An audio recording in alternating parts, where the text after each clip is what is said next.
Hello, and welcome back to my channel. Welcome back to the final reveal of this extreme living room makeover series.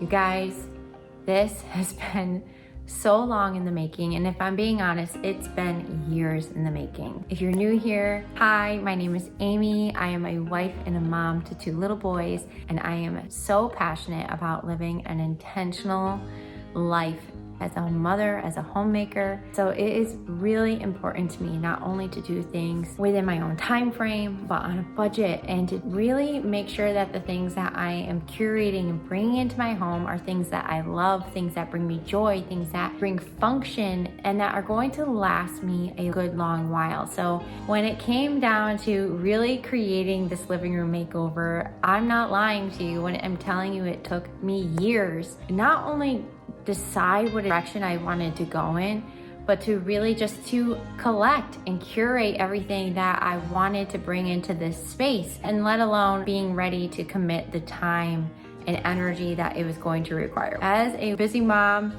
as a wife, as a homemaker, you know that it takes time, it takes energy, and it takes discipline to get things done around your home. And I just hope that this video encourages and inspires you to know that the things that God has put on your heart are not on accident. The dreams, the visions, the creativity within your soul is there for a reason, and I believe that you're meant to pursue it. God does not demand perfection. He does not demand you to go out right this second, to blow your budget, to put yourself in debt, to overwork yourself. He calls you to take one step. He calls you to just take one step in faith towards the vision that He's put on your heart. I'm very proud of this makeover. I'm very proud of this room because I truly feel that is exactly what I have done. That is exactly what I've been doing over these last few years, is just faithfully continuing to curate and dream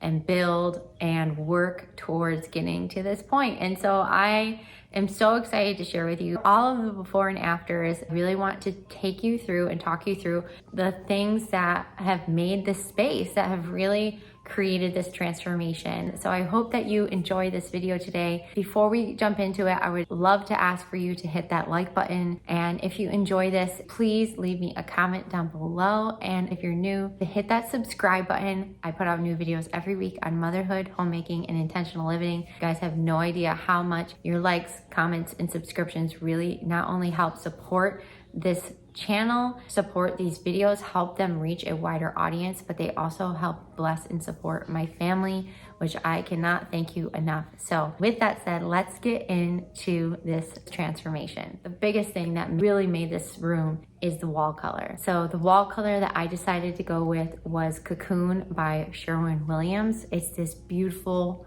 rich, earthy green. And if you saw in part 1 of the series when I painted this first wall, I was so nervous, you guys, about putting this color on the wall, because again, it's so drastic and different and completely opposite of the blue gray that we had going on in our entire home. And don't get me wrong, I loved the color of our living room. It's honestly, if I ever had to pick another blue gray again, it would be that one. And I'm pretty sure, in case you're wondering, it was Cape Cod gray. I don't know if it was a Sherwin-Williams or what brand of paint it was, so I apologize for that, but I did see that it was called Cape Cod Gray, so keep that in mind. But you guys, I'm so happy that I stuck with my intuition, that I stuck with the vision that I had, because as scary as it was, it made all of the difference. The whole entire feel of this home, of this space, just immediately was grounded. It immediately felt earthy and cozy and warm. That is everything that I was hoping to achieve with this makeover, is just to really make a space that not only my family feels calmer in, but a space where when people walk in the door, they immediately just feel calmer and feel like they're being welcomed home. I really want to point out the small details and the importance of the small details. And the biggest small detail of this room was the windows, the trim, repainting all of the trim and taking the time and effort and energy to do that really is what hung up this makeover because of simply the surface area, how high these windows are, how many windows there are, just being able to get my hands on a ladder and being able to find the time to be able to do that safely without my children around. It took so much time, but I am so happy. I truly feel like it made all the difference. I couldn't sit here today and show you this if I did not complete those windows. If I did not have that accomplished, that would be looming over my head, I feel like, for the rest of forever, because we know these windows need to be replaced, but we don't know when it is that that's going to happen. And so one thing that you will hear me say time and time again is to take the time to invest in what you have. Take the time to nurture and pour love into your home as it is right now, because we never know what's going to happen. We never know when the budget is going to allow for us to make those big investments. So make the small ones. Do the things that are going to give it a little bit more longevity, give it just a little bit more life to carry you through those next 3, 5, 10 years so you're able to really make the big changes that you want. Don't let that stop you from making the changes right now. Next biggest thing that really made a huge impact that I knew I wanted to do was to replace our area rug. Not only replace our area rug, but I really wanted to somehow put more rug throughout this whole space because I wanted to ground my furniture. The way that our living room is lined up, the way that it's shaped, it's like just a very long galley-like living room. And so it always felt like the furniture was just like floating. It never was really like grounded to the room. We've always had this like outlier chair, and our couch is really long, and the ottoman was never on the rug. And so it really felt like you were kind of like forced to almost be at the other end of the room. And so I got the first area rug, which I really was unsure of. Again, like the wall color, I was so anxious about this rug because it was such a drastic change from my red rug. I loved that red rug. I wish I could have gotten it in a bigger size, but financially it was going to cost well over $300 to get that in a 9x12. And even after that, I knew after laying down this rug that I was gonna need another rug, an additional rug that I could layer over that rug and bring into this space and anchor this chair. And you guys, this jute rug, I am so in love with it. It's neutral, it's just very earthy. It really just complements everything so well. I almost feel like it even brings out the colors of the other rug and the wall and everything so much better. It just really balances the room. And I know I kind of broke a rule with layering it over the other rug. Typically you see people buy really big jute rugs and then layer the patterned rug over top, but that just doesn't work in my space. And I knew that I wasn't ever going to be able to afford a big enough jute rug that would go the whole length of our living room. So I am so thankful that, again, I just didn't listen to what the experts say, and I just did what made sense for me, did what made sense for our space and our home. And I truly love it. You'll have to let me know down in the comments, like, what you guys think. Have you ever broken rules like this? Because I absolutely love it, and it makes this space feel so much more inviting, and I didn't even realize how big of an impact laying another rug down would really make. The next big change, in my opinion, is the gallery wall. This was such a labor of love.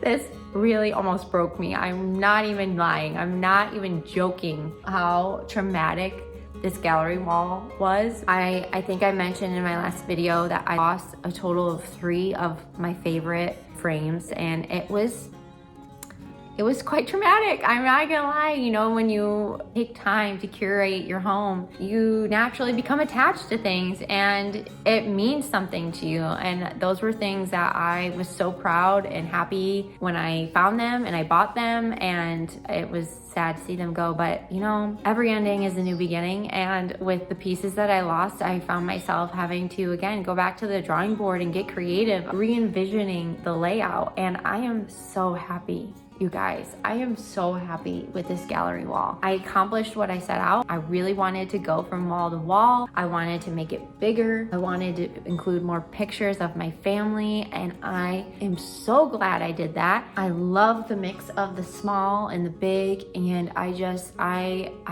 am so in love with this wall. And now it just feels like it's more balanced. And before it felt like it just wasn't, the wall wasn't grounded, the space wasn't complete.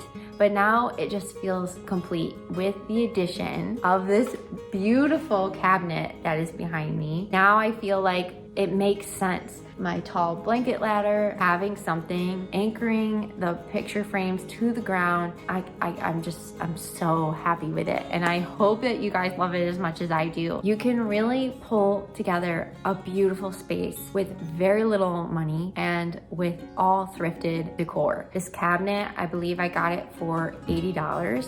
My thrifted plant stand I got for $10. And this whole room, you guys, was really made by thrifted items. My lamp that I got from an estate sale, my dresser that I DIY'd in last week's video that I got for $50, which I absolutely love and has created so much more storage and just really makes such a statement, as well as just the little touches like the vase up on my picture shelves, my grandmother's mirror, and my church painting that I got for free on the side of the road a few years ago, and my Sirocco wall plaque that I thrifted, I don't even remember where, my lampshades that I pleated, and my thrifted brass lamps. The character that is in this room has been brought because of thrifted decor. And in the artwork that's up on my gallery wall, so much of this has just been thrifted and collected over many months and even years. And it's just so cool to see it